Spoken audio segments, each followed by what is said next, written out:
Bonjour. Les soldats marocains jouent avec le feu. Ils rêvent de s'entraîner avec les parachutistes israéliens et se préparer pour faire la guerre à l'Algérie.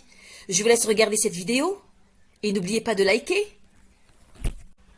Journée Maton, il y a eu une visite à l'intérieur de la base militaire des parachutistes. C'est la première fois là aussi, et le symbole était particulièrement fort, Jean-Charles, des Israéliens en uniforme de l'armée israélienne à l'intérieur d'une base militaire du Maroc. C'est la première fois publiquement que cela arrive.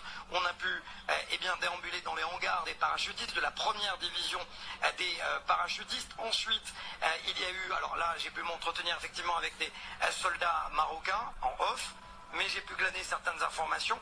On a quand même l'impression qu'il y a un excès de confiance, comme cela a été vécu en Israël à la veille de la guerre du Kippour en 1973, où ces soldats marocains se disent être prêts au combat contre qui?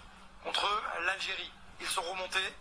Ils veulent absolument partager leur savoir avec leurs homologues, leurs futurs homologues israéliens. Ils m'ont dit que ce dont ils rêvent, c'est de pouvoir s'entraîner en Israël ou ailleurs d'ailleurs, avec les parachutistes israéliens, comme tout un symbole d'ailleurs. Benny Gantz, ministre de la Défense, ancien chef d'état-major, ancien parachutiste, qui rencontre son homologue et également le chef d'état-major qui est lui-même parachutiste. On voit que les symboles sont forts.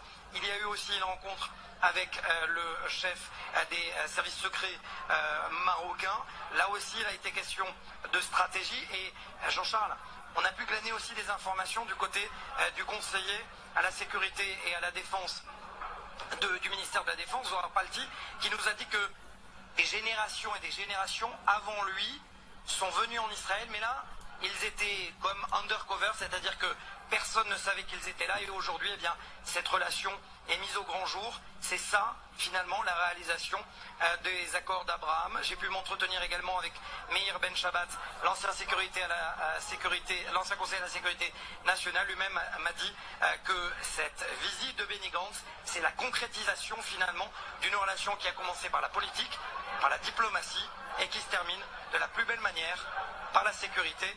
Demain, deuxième jour de la visite de Benny Gantz.